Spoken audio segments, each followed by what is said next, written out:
Hanya sedikit manusia yang mempercayai video ini, setidaknya pada awalnya.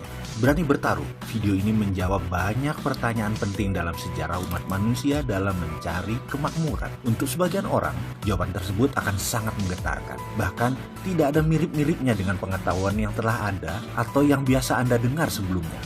Video ini akan mengubah pandangan dan pemahaman Anda yang selama ini Anda dapatkan tentang materi dan kemakmuran. Saat ini, banyak dari kita yang sedang mengalami krisis kemakmuran, krisis kepercayaan, dan tertekan masalah ekonomi. Namun, jika dirunut lebih dalam lagi, semua itu terjadi karena pemahaman akan materialisme yang selama ini dipegang umat manusia bertolak belakang satu dengan yang lainnya. Tapi sesungguhnya, bisakah krisis keuangan dan kesulitan ekonomi itu dihentikan? Saya tahu bahwa Anda juga tahu bahwa jawabannya adalah bisa. Yang menjadi pertanyaan adalah apakah Anda tahu apa yang sebenarnya Anda inginkan? Tontonlah video ini lebih dari sekali. Saya juga mengajak Anda menonton dari awal hingga akhir. Kemudian mengulangnya per bagian. Kemudian buatlah catatan-catatan kecil di beberapa bagian. Ujilah kebenaran yang sejati adalah kebenaran yang teruji, bukan? Saksikan video ini dengan santai, kemudian ulangi lagi. Anggap saya ada di samping Anda sebagai sahabat yang menemani Anda dan berbagi rahasia kecil kepada Anda. Tontonlah video ini dengan hati,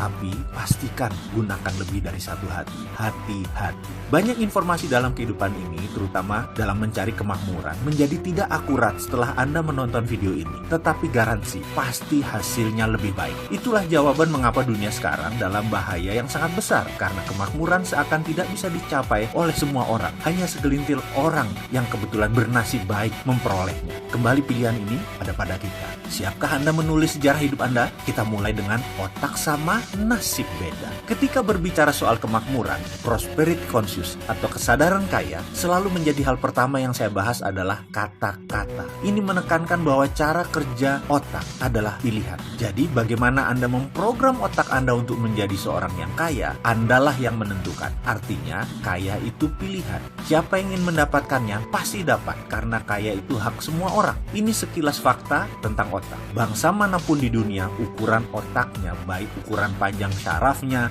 jumlah pengantar kimianya dalam otak, maupun sensornya, semuanya sama. Kecepatan kemampuan berpikir, yang oleh sebagian orang disebut IQ, juga tidak berbeda jauh. Intinya kemampuan menyimpan datanya juga sama. Jika manusia diibaratkan komputer, anggap saja otak itu hardware, dan semuanya sama. Lalu, di mana bedanya? Mengapa yang satu lebih sehat dari yang lain? Mengapa yang satu mudah tertawa? Yang lain selalu sengsara? Mengapa yang satu mudah mendapat jodoh? Yang lain selalu sendiri? Mengapa yang satu lebih cepat mendapatkan uang? Yang lain tetap saja miskin? Ada sebuah fakta, jika saya menyebutkan 375 nama orang, kemudian harta tersebut dari mereka digabungkan semua, nilainya sama dengan kekayaan 3 miliar manusia. Ya, 375 orang, kekayaan sama dengan kekayaan 3 miliar manusia. Di antaranya kita sebut Bill Gates, Donald Trump, Warren Buffett, Laxmi Mittal, Paul Allen, Mark Cuban, Jeff Bezos, Rupert Murdoch, dan saya bisa melanjutkan sampai 375 orang. Orang-orang seperti mereka ini memiliki jumlah kekayaan sama dengan 3 miliar manusia digabungkan. Jadi kesimpulan, otak sama, nasibnya beda. Nasib, ini batu sandungan pertama. Ada sebuah sistem pada manusia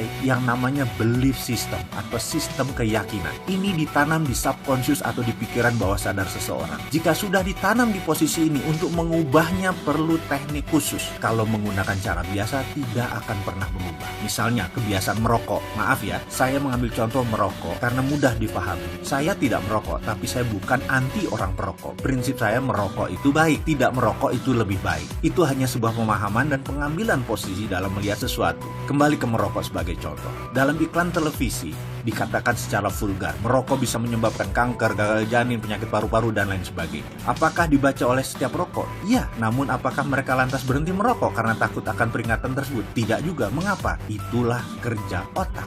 Otak conscious yang menguasai informasi pengetahuan hanya menguasai 12% dari sebuah tindakan. Subconscious, bawah sadarnya 88%. Informasi tadi hanya menempel di conscious, tidak menjadi gerak karena dalam database otak, subconscious menyatakan merokok itu nikmat. Jadi, itulah yang terus dilakukan olehnya, merokok.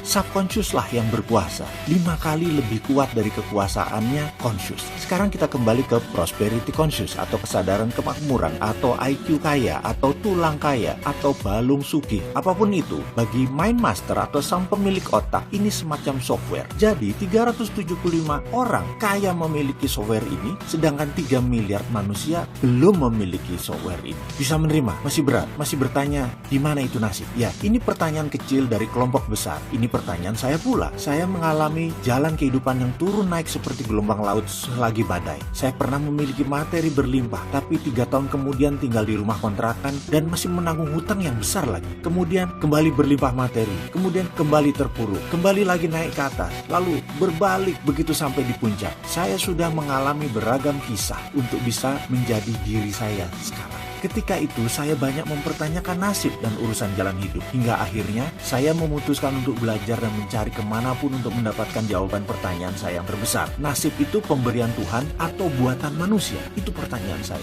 Saya tidak kaget jika pertanyaan itu membuat Anda memutuskan berhenti menonton video ini hingga di chapter ini. Karena belief system Anda menyatakan rezeki sudah ada yang mengatur. Sementara kalau diteruskan ternyata rezeki itu manusia yang mengatur. Yang selama ini kita kenal dan melaksanakan sesuai sistem Tuhan. Ini sungguh menyesakkan, bukan? Tapi kalau itu kebenaran yang terjadi, bagaimana? Izinkan kosongkan gelas Anda. Ke depan akan ada banyak hal yang menyesakkan dada Anda. Saya tetap akan melanjutkan kisah dalam video berikutnya untuk Anda sahabat semua. Karena saya tahu sekali, fakta bisa merubah kebenaran. Ya, kebenaran Anda akan ditantang ke batas ujung dengan fakta-fakta yang akan saya berikan. Beranikah Anda meneruskan video selanjutnya?